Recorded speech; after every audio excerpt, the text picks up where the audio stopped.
نحمده ونصلي على رسوله الكريم أما بعد فأعوذ بالله من الشيطان الرجيم بسم الله الرحمن الرحيم رب اشرح لي صدري ويسر لي أمري واحلل عقدة من لساني يفقه قولي ربي زدني علما آمين يا رب العالمين السلام علیکم ورحمۃ اللہ وبرکاتہ۔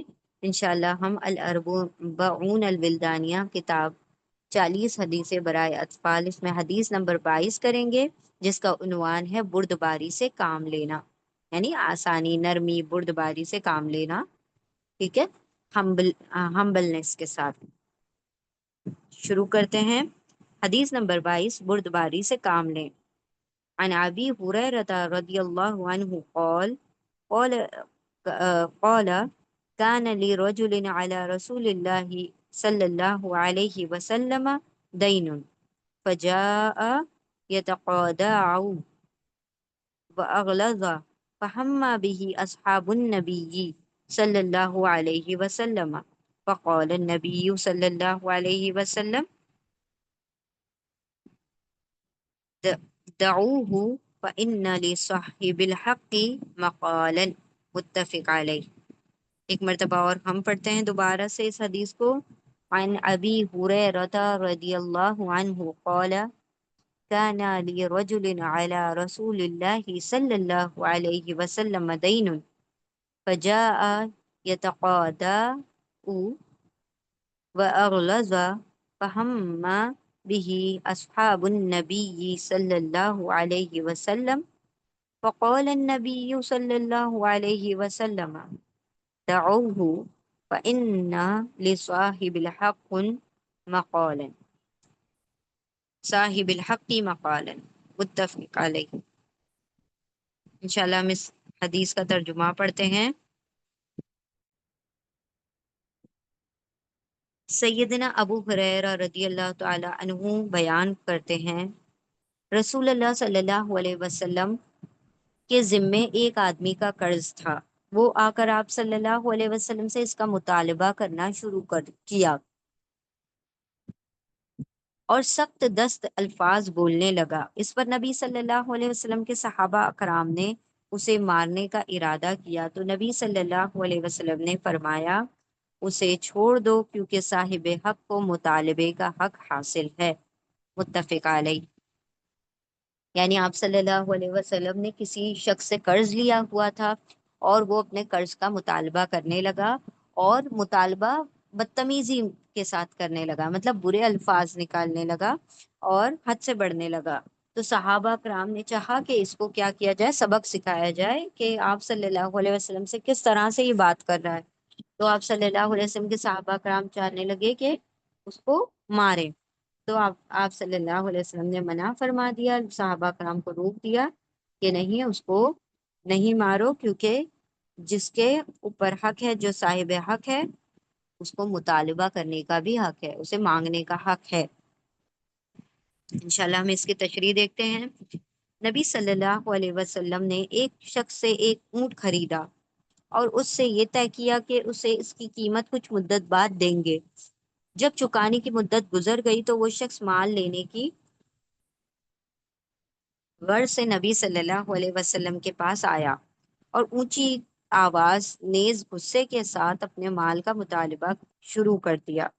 یعنی آپ صلی اللہ علیہ وسلم نے جو ٹائم پیریڈ فکس کیا تھا، وہ مدت گزر گئی، وہ ٹائم گزر گیا، اور آپ صلی اللہ علیہ وسلم نے اس اونٹ کی قیمت نہیں دی تھی، تو وہ آ کر غصے کے ساتھ مطالبہ کرنے لگا، مانگنے لگا اپنے پیسے۔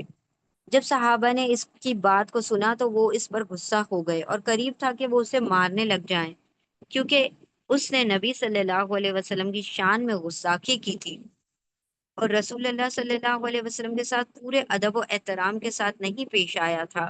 اس پر نبی صلی اللہ علیہ وسلم نے ان لوگوں سے فرمایا اسے چھوڑ دو، یعنی رہنے دو، کیونکہ صاحب حق کو بولنے کا حق حاصل ہے۔ یعنی جب وہ اپنے حق کا مطالبہ کر رہا ہے تو اسے اپنی راحت کے حساب سے بات کرنے کا حق ہے۔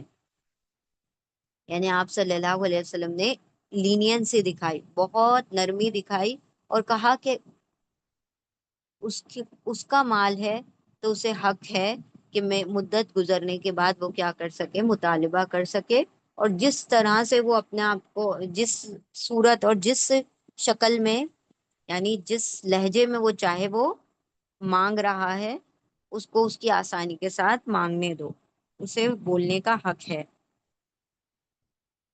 اس حدیث سے ہم کو ایک اہم فائدہ حاصل ہوتا ہے جو لوگوں کے ساتھ معاملات کرنے میں نفع بخش ہے، اور وہ یہ ہے کہ جب انسان اپنے حق کا مطالبہ کرے تو ہم پر واجب ہے کہ اسے دھیان سے سنیں، اس کی باتوں پر توجہ دیں، اور اگر وہ اپنی آواز بلند کرے یا کوئی غصے والی بات کہے تو ہم اس کا مواخذہ نہ کریں۔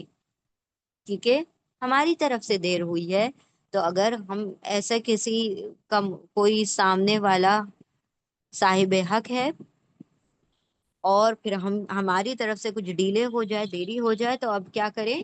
خاموشی سے اس کی بات کو سنیں، اور اگر اسے غصہ آئے تو اس چیز کو کیا کریں؟ پکڑ نہ کریں، اس چیز کے اوپر ہم بھی نہ لڑنے لگ جائیں، بلکہ خاموشی سے کیا کریں؟ اس کو سن لیں۔ اس نبوی ادب کو اپنانے سے حق والوں تک ان کے حقوق پہنچیں گے اور ہمارے درمیان مشکلات، اختلافات اور جھگڑے میں کمی آ جائے گی۔ تو اس سے کیا ہوگا؟ دیکھیں کتنا بڑا فائدہ ہے، وہ اس کا حق ہے کہ وہ مانگے۔ ہماری طرف سے اگر کمی ہو اور سامنے والا ہم سے مطالبہ کر رہا ہے وقت گزر جانے کے بعد، تو اس کا حق ہے کہ وہ غصہ کر سکتا ہے۔ تو اگر ہم خاموش رہیں گے تو وہ بات آگے نہیں بڑھے گی، اختلافات آگے نہیں بڑھیں گے۔ مسئلہ یہ ہوتا ہے، اور سبھی جگہ یہ ہوتا ہے، ہم کہ ہم کیا کرنے لگتے ہیں؟ اسی سے حجت شروع کر دیتے ہیں۔ حق اس کا ہے، وہ مانگ رہا ہے، تو اس کو حق ہے، حق حاصل ہے اس کو بولنے کا۔ ہم کیا کرتے ہیں؟ اس سے زیادہ غصہ ہم دکھاتے ہیں کہ ہم تھوڑی لے کر بھاگ گئے ہیں، یا ہم نے تمہارا لوٹ کر کھا لیا، یا ہم نے یہ کر دیا، دے دیں گے آج نہیں تو کل۔ ہم اور زیادہ حجتیں کرنے لگتے ہیں، جو کہ غلط ہے۔ یعنی ہم اس کی بات کو اگر سن لیں گے تو یقیناً کیا ہوگا؟ بات زیادہ آگے نہیں بڑھے گی، اور وہ سامنے والا بھی مان جائے گا۔ وہ بھی آپ اگر آگے بات آگے وقت مانگیں گے تو اور وقت دے دے گا، لیکن ہم کیا کرنے لگتے ہیں؟ ہم لڑنے لگتے ہیں۔ تو ایسا نہیں کرنا ہے۔ اگر کسی صاحب حق نے اپنا حق مانگا ہے اور اس پہ وہ تھوڑا سا غصہ ہو جائے کیونکہ ہم نے کیا کیا؟ وقت پر نہیں دیا، تو اس کو غصہ آنا کیا ہے؟ جائز ہے۔ اور یقینی ہے نا کہ غصہ آ جاتا ہے، یہ انسان کی فطرت ہے کہ کوئی کام اس کے مرضی کا نہیں ہوتا تو اس کو غصہ آ جاتا ہے۔ تو اگر غصہ آ جائے تو اس کو کیا کریں؟ سختی کے ساتھ ڈیل نہ کریں، بلکہ نرمی سے اس کو سن لیں، بردباری سے اس کی بات کو سن لیں، اور پھر اگر آپ سن لیں گے تو یقیناً بات آگے نہیں بڑھے گی، اختلافات نہیں ہوں گے، آپس میں جھگڑے نہیں ہوں گے۔ ورنہ کیا ہوتا ہے؟ بات کیا ہو جاتی ہے؟ بہت طویل ہو جاتی ہے، اور نہ ہی وہ حق ادا ہو پاتا ہے، بلکہ آپس میں رنجشیں اور اختلافات اور جھگڑے اس قدر بڑھ جاتے ہیں کہ وہ دوسرے لیول تک چلے جاتے ہیں۔ مطلب پھر وہ police and all and all and all course کا معاملہ آ جاتا ہے۔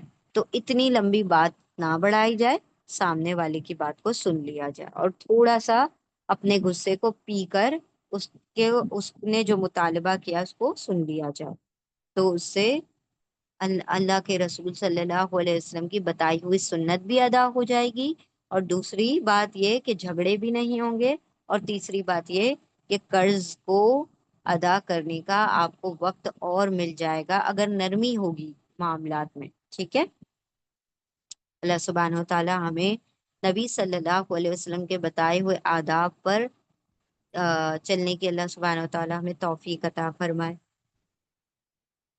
جزاکم اللہ خیرن کثیرہ۔ السلام علیکم ورحمۃ اللہ وبرکاتہ۔